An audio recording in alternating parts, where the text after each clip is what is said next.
Bom dia a todos, estão animados para Deus nessa manhã? Amém! Eu estou muito animado de estar aqui com vocês. Mais de um domingo unidos como região sul. A pessoa mais alegre que existiu foi Jesus Cristo. A alegria que lhe foi proposta superou toda a humilhação que ele passou lá no Getsemane, superou toda a vergonha que ele passou, mesmo sendo filho de Deus, sendo rejeitado pelo seu povo judeu, mesmo sendo rei deles. E por isso, hoje nós vamos aprender a compartilhar dessa alegria de Jesus Cristo. Nós vamos continuar aquela série que a gente estava fazendo sobre o fruto do Espírito. Então, o tema de hoje é sobre alegria. O título é o seguinte: alegria, o óleo da unção do Senhor. O que te deixa alegre? Ouvir música alta? Assistir um filme no cinema? Estar com a pessoa que você ama? Viajar? Comer? Eu sei que a Aline ela fica alegre comendo. Sempre que eu olho para ela, ela está comendo alguma coisa, não é verdade? Ela está lá em cima com as crianças, mas ela adora comer. Eu também gosto, amém? Comer é muito bom. Viajar também. Entretenimento. Quem não gosta de jogos, quem não gosta de se divertir, não é verdade? Tem várias coisas que nos deixam alegres. Amém. Mas o que significa uma alegria permanente? Como que a gente pode estar alegre todos os dias da nossa vida? Fala. Hoje é o dia de responder essa pergunta. Amém. Hoje é o dia de descobrir qual que é a forma desse elixir da vida que é a alegria do Senhor. Amém. Vamos comigo lá para Hebreus capítulo 12, versículo 1. Vamos lá, irmão.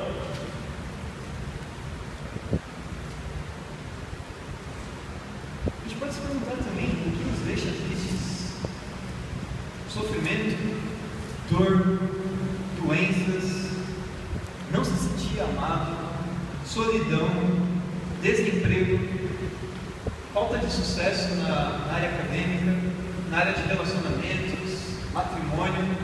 Tem várias coisas que podem nos deixar tristes às vezes. Como lidar com isso? Vamos. Aqui tem uma receita muito incrível que a palavra de Deus nos oferece. Estão comigo, irmãos? Sim. Hebreus capítulo 12, versículo 1.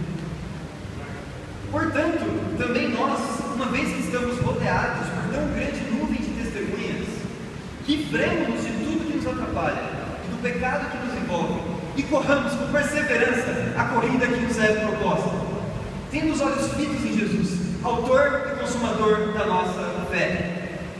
Ele, pela alegria que lhe fora proposta, suportou a cruz, desprezando a vergonha, e assentou-se à direita do trono de Deus.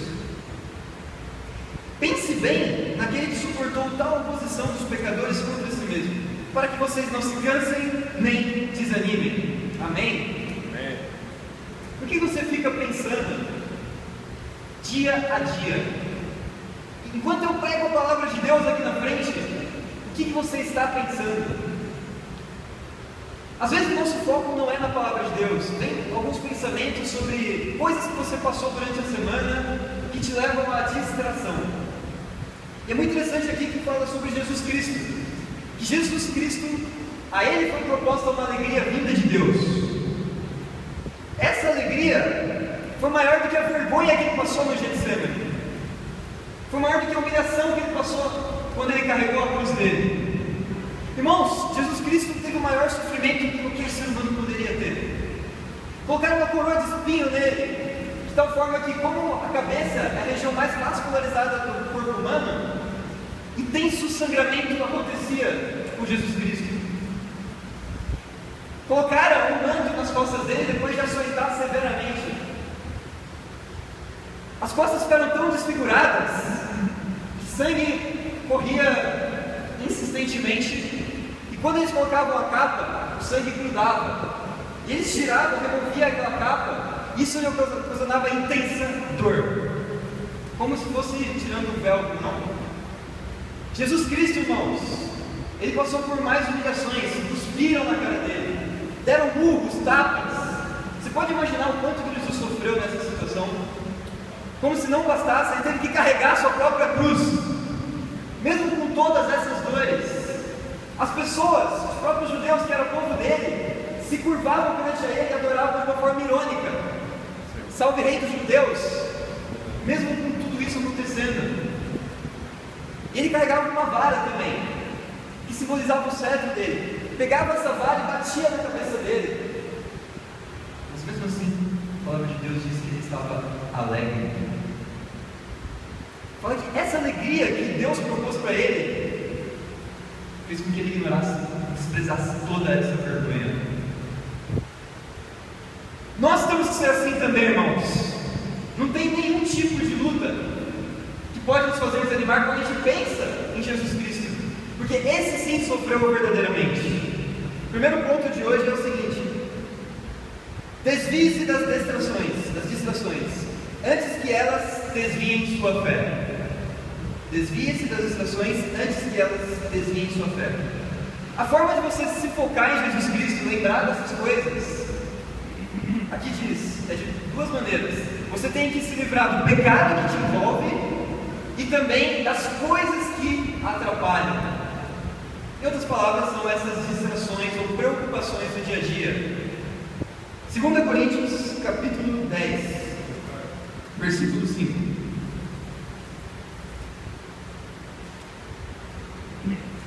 Vamos lá, irmão.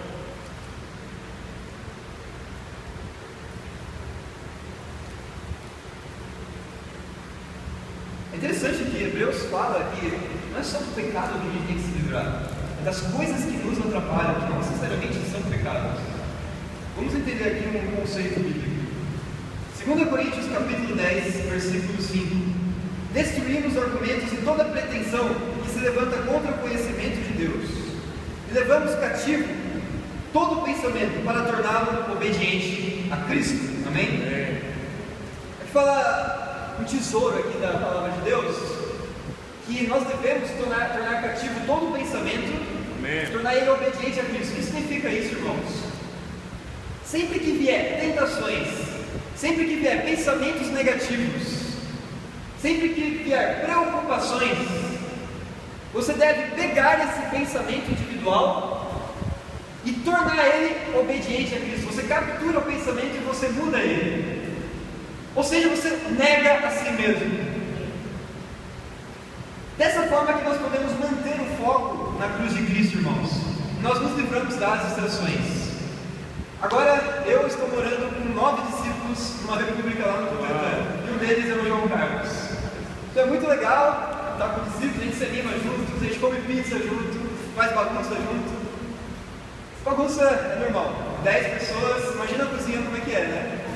Com todas aquelas louças. Então, o dia da faxina é um dia muito especial pra gente. A gente fica muito feliz, não? Quando eu vou tomar alguma coisa, talvez um Nescau, um café, eu sujo o copo e eu vejo aquela pia limpinha no dia da faxina, dá muita pena de deixar aquele copo sujo ali. Dá uma vontade de lavar ele e guardar, até secar, não deixar no secador. Guardar ele bonitinho. Então tá limpinho, não quero sujar. Mas tem outro dia que eu chego lá, tem panelas sujas, todas engorduradas, um monte de copo, um empilhado em cima do outro, aquela zona, sabe? Aí se eu tomo um café, tomo um chocolate, e eu vejo essa louça, se põe no meu lugar, você estaria à vontade para lavar o seu copo e guardar no cantinho dele? Que diferença fazia, não? Mas, na verdade, é mais uma sujeira perante outras que já estão lá. Às vezes, nós somos assim com o pecado também. Para pensar, quando sua vida está justa, você está animado com Deus, como no dia que você foi batizado, lembra desse dia? Você pensa assim, nossa, que alegria, todos os meus pecados foram perdoados, eu estou limpo. Você não estava preocupado com nada, você só se preocupava com a sua salvação. Quando vinham os primeiros pecados, você lidava com eles imediatamente, você não deixava a louça se acumular. Mas aí o tempo vai passando, a gente vai pegando mais idade, vai tendo os fios de cabelo branco surgindo, já tem alguns. Uau! Vão perdendo o cabelo, amém? O que vai acontecendo? O pecado vai entrando na nossa vida. E esse pecado vai se acumulando. Como você suja? E quando vem distrações, quando vem novos pecados, fica mais difícil de lidar. Por que eu vou lidar com esse pecado novo? Se eu já tenho tantos outros ali no meu histórico, você fica culpado, você se sente inseguro, se sente com remorso. Por quê? Porque é aquele mesmo sentimento que você vê você suja. Irmãos, cirúrgica em dizer o seguinte para a gente: cada tentação, cada pensamento você deve capturar e tornar ele obediente a Cristo. Mas primeiro você precisa lidar com toda aquela louça suja. Seja radical para lidar com todos os seus pecados, irmãos. Não deixe para o dia de amanhã. Hoje é o dia de você se arrepender, negar a si mesmo e ser uma pessoa animada para Cristo, amém? Hoje é o dia, não espere.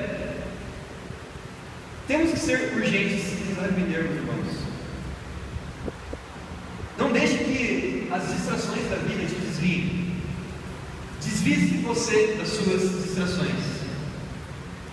Ontem foi muito legal que eu tive uma saída lá no Teatro Municipal, o Ramon estava lá também, e foi muito legal. A gente teve um concerto da Orquestra Sinfônica Municipal. Uau! Foi muito bom porque no meio do programa tinha uma violinista que estava tocando um concerto para violino, do compositor Mendelssohn. Nossa, irmãos, ela veio da Espanha e a incrível habilidade que ela tinha. Maestro excepcional.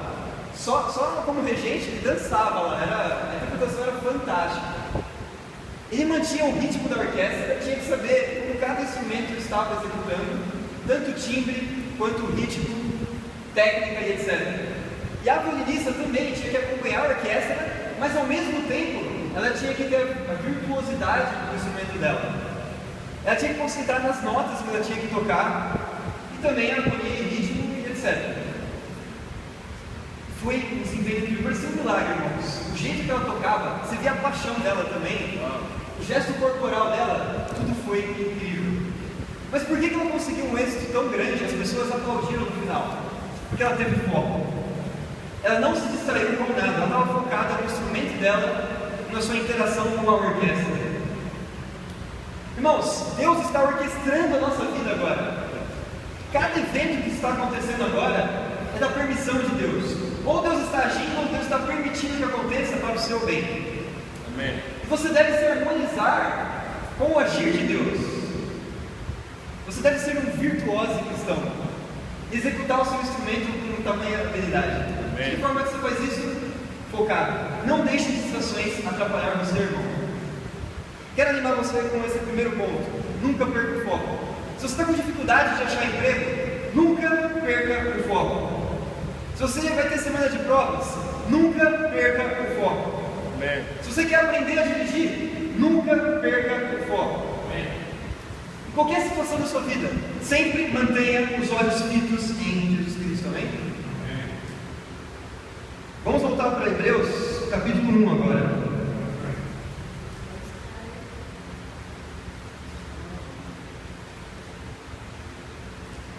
Estão comigo, irmãos? Amém.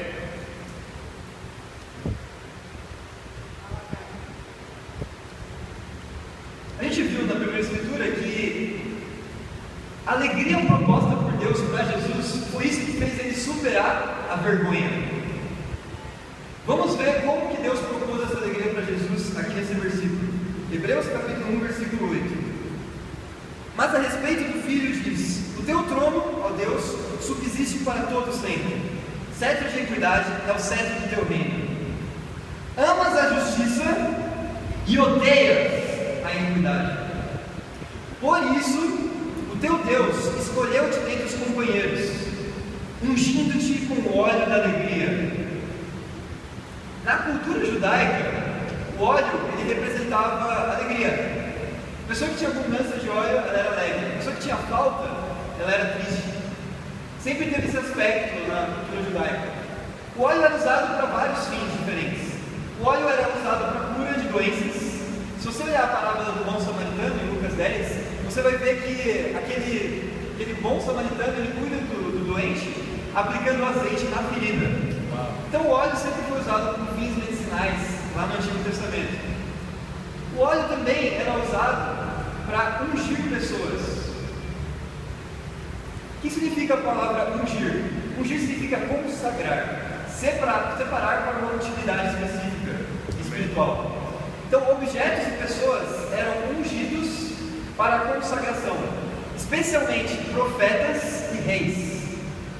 Como era o procedimento? Vinha o sacerdote e ele trazia um jarro de óleo e colocava sobre a cabeça da pessoa que ia ser ungida. sendo ela sacerdote ou rei.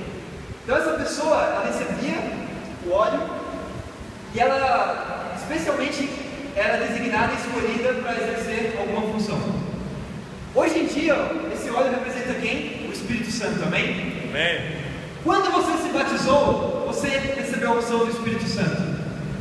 Essa mesma unção que fala aqui em Hebreus. Jesus ele foi consagrado por Deus. Amém. Mas por que ele foi ungido e escolhido pelo óleo da alegria? Muito interessante. É Deus falando sobre Jesus aqui. Porque ele amou a justiça e ele odiou o pecado. Nosso segundo ponto: a verdadeira alegria está com aquele que compreende o amor e o ódio. A verdadeira alegria está com aquele que compreende o amor e o ódio. Quando você faz estudo de buscando a Deus, o seu amigo, na primeira escritura você fala assim, que a felicidade, ela é consequência de quem busca Deus e não causa. As coisas do mundo não nos trazem felicidade. Somente Deus traz a verdadeira alegria. E é o que exatamente diz aqui. Por que Jesus era tão alegre? Porque ele amava a justiça e odiava o pecado. Como nós podemos nos identificar com Jesus Cristo aqui? Tempos com Deus. Tempos com Deus. Irmão, você tem que amar os seus tempos com Deus. Amém. Você tem que se refletir na palavra de Deus. Você tem que orar com profundidade com o seu Deus. E meditar o dia inteiro. Tem um salmo que me encanta muito, mas Salmo 119, versículo 97. Vamos lá comigo? Vamos. Salmo 119, versículo 97.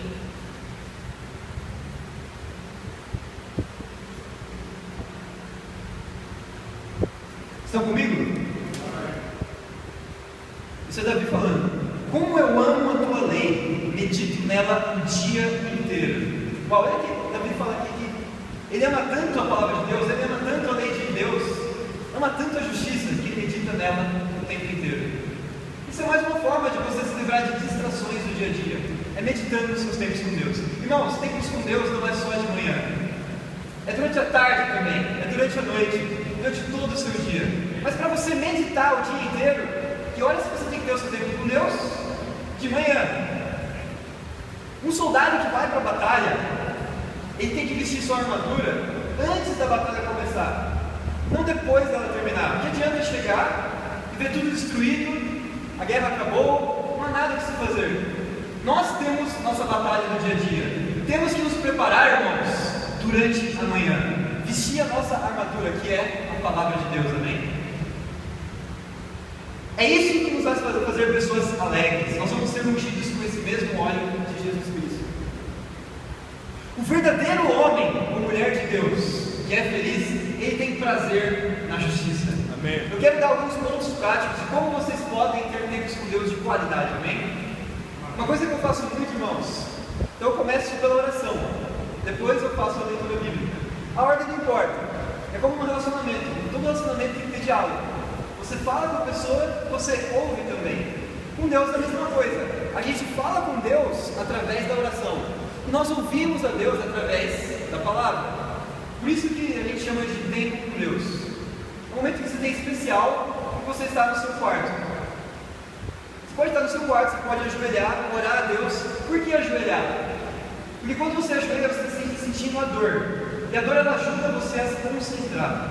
Amém. Ajuda você a se focar. E também é um ato de reverência. Outra forma que você pode orar é caminhando. Você pode contemplar a natureza.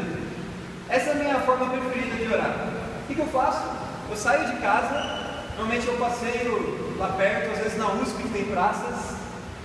Eu coloco o fone de ouvido para ninguém pensar que eu estou louco falando sozinho, né? Vou caminhando e vou falando com Deus, como se eu estivesse falando com um amigo do meu lado. Enquanto eu caminho, eu observo a natureza e agradeço a Deus pela oportunidade de estar vivo, de poder contemplar toda a criação dele, de contemplar a minha criação, por eu ter sido criado, a minha família. Eu agradeço por cada pessoa da minha família, irmãos. Eu oro por cada um deles. Outra coisa boa é você ressaltar os atributos de Deus, a soberania de Deus, o amor de Deus, a justiça de Deus, a fidelidade de Deus.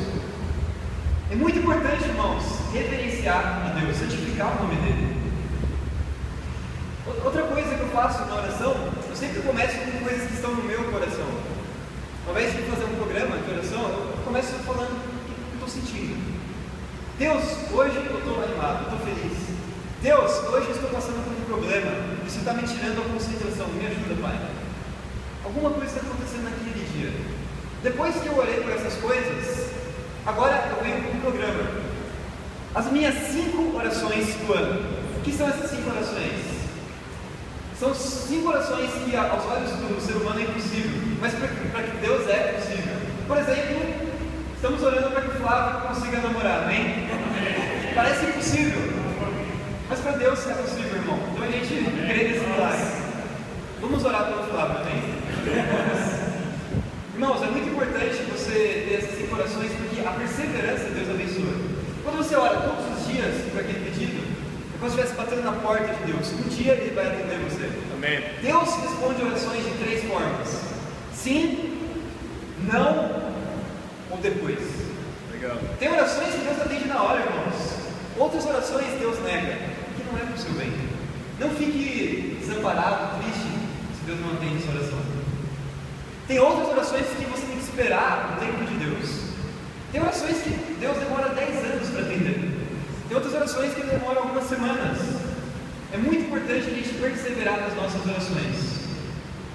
Depois que eu oro pelos meus sonhos, eu oro, 80% das vezes eu oro por cada membro da região sul. É muito importante você orar pelas pessoas do seu bate-papo. É muito importante você orar pelos seus irmãos também, irmãos. Quero desafiar você a orar pelo seu grupo todos os dias.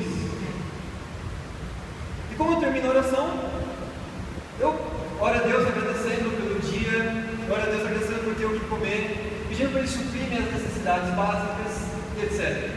Essa é uma estrutura básica que pode animar você a ter um tempo com Deus profundo com Ele. Um tempo de oração, talvez você procure uma meta de meia hora por dia, para começar. E à medida que o tempo vai passando, você vai se animando e implementando a sua oração.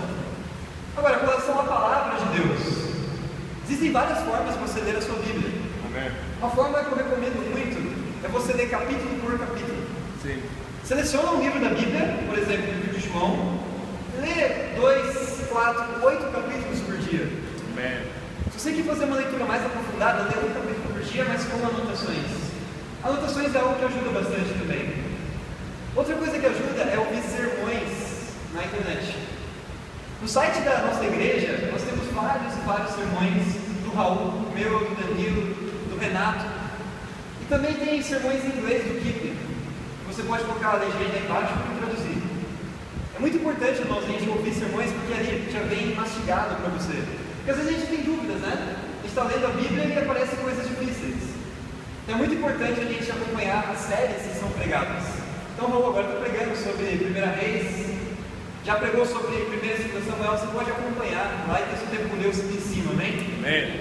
Algo que ajuda muito é orar usando o livro de Salmos. Se você tem dificuldade, não sabe o que orar para Deus, lê um salmo e ora em cima dele. Se o salmo está falando de sofrimento, troca o sofrimento de Davi pelo seu sofrimento. Se o salmo está falando de agradecimento, agradece por coisas do seu dia. Seja específico, trocando o que Davi fala com o que você fala. Essa é uma boa oração que você pode fazer também.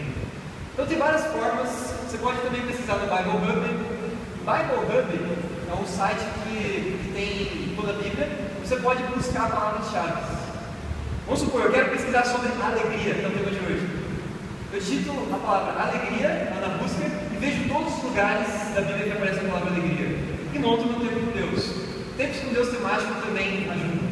Então eu quero animar vocês com esses conselhos práticos de como você pode meditar na palavra de Deus o dia todo.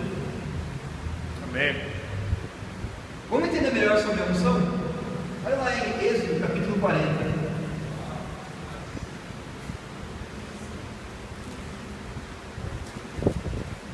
Amém, vamos ver. Estão comigo, irmãos? Amém.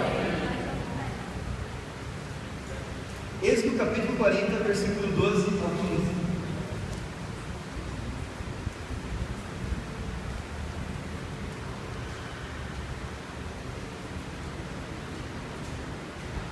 Traga Arão e seus filhos à entrada da tenda do encontro e mande-os lavar-se. Vista depois Arão com as vestes sagradas, unja-o e consagre para que lhe sirva como sacerdote. Traga os filhos dele e vista-os com as túnicas. Unja-os como você ungiu o pai deles, para que lhe sirvam como sacerdotes. A unção deles será para um sacerdócio perpétuo, geração após geração. Moisés fez tudo conforme o Senhor lhe havia ordenado. Então naquela época, irmãos, como que eles consagravam sacerdotes, profetas e reis? Eles ungiam com óleo. Então óleo tem esse significado de consagrar alguém para uma missão. Amém. Então Jesus foi ungido com esse óleo. Por isso Jesus é conhecido dessa forma como o ungido, o Messias. Ele foi consagrado por Deus para nos representar lá no céu. Uma pergunta interessante que você pode se fazer é: o que Jesus está fazendo agora lá nos céus? Já parou para se perguntar? Jesus fez muita coisa no passado, amém? E agora, o que Jesus está fazendo no presente? Será que ele está brincando com os anjos? Será que ele está jogando poker com eles? Será que ele está compondo músicas lá? O que ele está fazendo? Vamos lá para Hebreus capítulo 9. Vamos lá.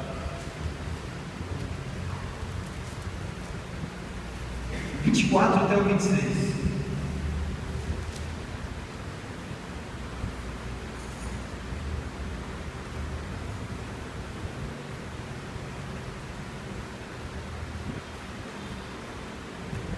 Pois Cristo não entrou no santuário feito por homens, mas simples representação do verdadeiro. Ele entrou nos céus, para agora se apresentar diante de Deus em nosso favor. Não, porém, para se oferecer repetidas vezes a semelhança do sumo sacerdote que entra no Santo dos Santos todos os anos, com sangue alheio. Se assim fosse, Cristo precisaria sofrer muitas vezes, desde o começo do mundo. Mas agora ele apareceu uma vez por todas no fim dos tempos, para aniquilar o pecado mediante o sacrifício de si mesmo. Uau! Irmãos, naquela época, a propiciação dos pecados era feita através de um cordeiro. Sim. Você tirava todo o sangue, matava aquele cordeiro, sacrificava, o sacerdote fazia isso. Cada pecado seu era perdoado. Então, é uma prática constante que você tinha que repetir várias vezes. Esse era o papel do sumo sacerdote. Jesus, como sumo sacerdote de todos os tempos, ele fez o seguinte: de uma vez por todas, ele ofereceu a ele mesmo como sacrifício. E como um sacerdote verdadeiro, ele adentrou o Santo dos Santos, que é onde está o Senhor hoje em dia, lá no céu. E hoje ele é nosso sumo sacerdote, que intercede pelos nossos pecados. Então o que Jesus está fazendo exatamente agora? Ele está intercedendo pelos seus pecados, irmãos. Ele está falando: Deus, perdoa aquele pecado do Cícero. Cícero é um irmão justo. O Cícero tem se esforçado para se arrepender. É um homem que ama a justiça. É um homem que odeia o mal. Deus, perdoa o pecado dele. É isso que a gente está fazendo agora, irmãos. Como nós podemos ser sacerdotes também? Será que nós fomos ungidos também? Ou só Jesus? O engano religioso é o seguinte: Jesus já fez todo o trabalho, você não precisa fazer nada, só crer. Vamos ver lá em 1 João a resposta para essa pergunta. Amém, vamos lá. 1 João capítulo 2, versículo 20.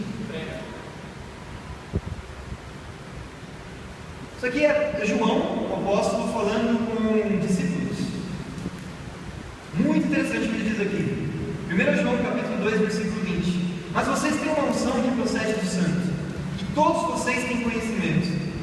Não lhes escrevo porque não conhecem a verdade, mas porque vocês a conhecem e porque nenhuma mentira procede da verdade.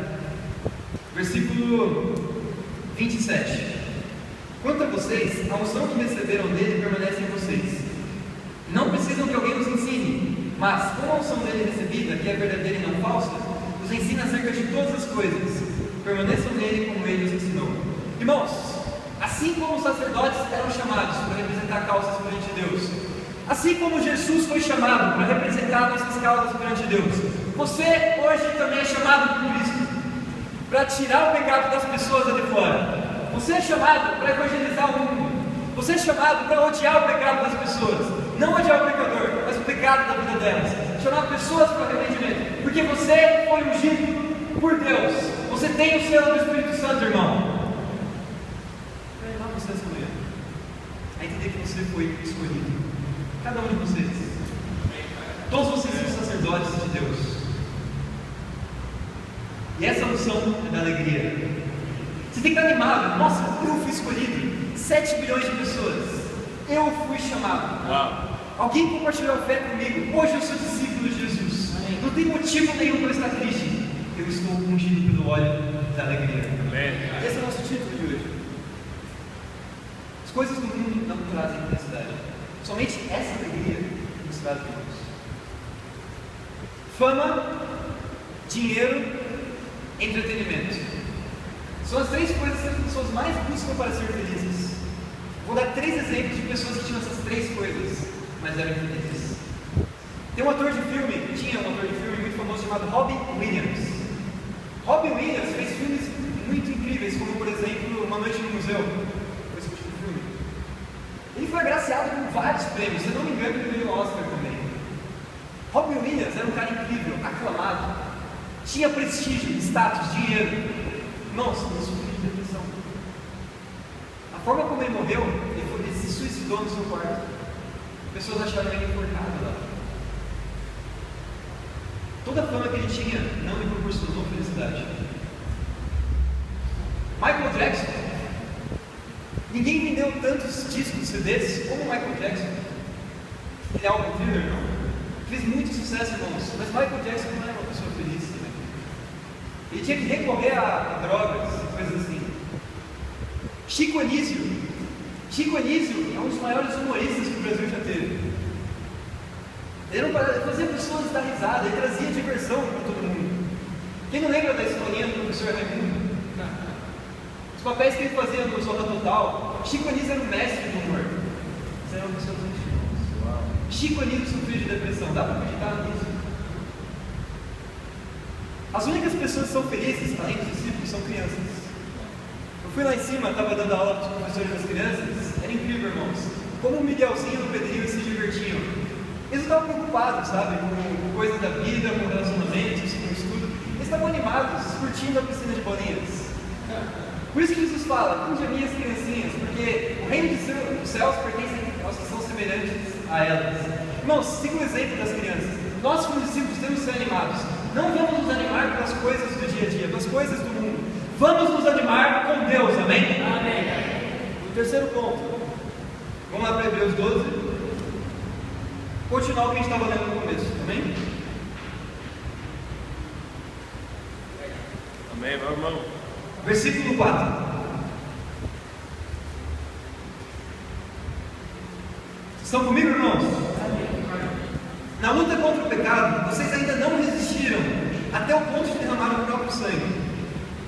Vocês se esqueceram da palavra de ânimo que ele lhes dirige como filhos. Meu filho, não despreze a disciplina do Senhor, nem se magoe com a sua repreensão, pois o Senhor disciplina quem ama e castiga todo aquele a quem aceita como filho. Se eu falar para você hoje a palavra ânimo, o que vem à sua mente? Alegria? Sim. Conforto? Entusiasmo? Animado, né? Que nem o Ricardo dando as boas notícias aqui, que nem o Augusto dando bem-vindo. O ânimo de Deus aqui diz que vem através da dor, do sofrimento. Uau. Quando você está super triste, profundamente triste, a primeira coisa que você pensa é de pular de alegria. Nossa, que vontade de compartilhar minha fé. É assim que você pensa quando você está triste? Mas olha o que Deus fala aqui. Você se esqueceu, quando você está triste, você se esqueceu da palavra de ânimo que eu lhes dirijo como filhos. Não despreze a disciplina do Senhor. Todo aquele que o Senhor ama, Ele castiga como filhos. A pergunta é, por que Deus castiga quem ama? Vamos continuar lendo. Versículo 7. Suporte as dificuldades, recebendo-as como disciplina. Deus os trata como filhos. Ora, qual filho que não é disciplinado por seu pai? Se vocês não são disciplinados, é disciplina para todos os filhos, então vocês não são filhos legítimos, mas sim ilegítimos. Além disso, tínhamos pais humanos que nos disciplinavam, e nós os respeitávamos. Quanto mais devemos submeter-nos ao Pai dos Espíritos para assim vivermos? Nossos pais nos disciplinavam por curto período, segundo lhes parecia melhor, mas Deus nos disciplina para o nosso bem, para que participemos da sua santidade. Nenhuma disciplina parece ser motivo de alegria no momento, mas sim de tristeza. Mais tarde, porém, produz frutos de justiça e paz para aquele que por ela foram exercitados. Amém. Que escritura, irmãos! Isso aqui muda totalmente o conceito da dor. O mundo pensa que a dor é algo ruim. A palavra de Deus diz que Deus disciplina você, Deus traz dores a você para o seu bem. Da mesma forma como quando o seu filho, seu pequeno filho, ele faz algo de errado, você tem que disciplinar o seu filho. Se você tratar bem ele sempre, deixar ele fazer o que ele quiser, ele vai crescer rebelde. Nós também, irmãos, se nós ficamos mal acostumados, se nós não recebemos a disciplina de Deus, nós temos a tendência de ficar rebeldes. Como entender a disciplina de Deus? Deus é soberano. O que significa isso? Deus está no controle de tudo na sua vida, as coisas boas e as ruins. Em tudo, ou Deus age, ou Deus permite que aconteça para o nosso bem. Se você está passando por uma dor hoje, se você está passando por um sofrimento hoje, anime-se! Deus está aplicando a disciplina dele. Uau. O que Ele quer que você aprenda? Salmos 119.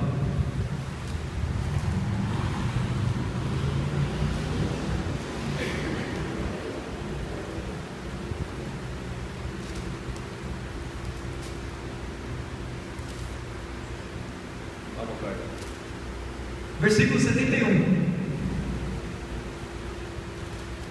Foi bom para mim ter sido castigado, para que aprendesse os teus decretos. Versículo 67. Antes de ser castigado, eu andava desviado, mas agora obedeço a tua palavra. Que incrível, irmãos! Lembra que a gente falou que a alegria vem de você amar a justiça e odiar o pecado? Então, quando você está em pecado, você tem que odiar esse pecado. E por isso Deus manda a dor na sua vida, para você exercitar esse ódio. Ódio pelo pecado. Ódio é algo bíblico, a gente precisa odiar. Não pessoas, mas a iniquidade, o mal, o pecado. E você fica tão indignado que você quer mudar, você quer se arrepender, você quer mudar a sua mente, ser uma pessoa mais justa. E Deus vai recompensar você com o óleo da alegria. Pense assim não só com você, mas com os seus discípulos também, com os seus irmãos. Quando o seu irmão estiver em pecado, você tem que falar de uma forma temperada com ele, você tem que amar ele, mas dizer a verdade para ele. Como fazer isso? Vamos para a última escritura, Salmo 141, versículo 5.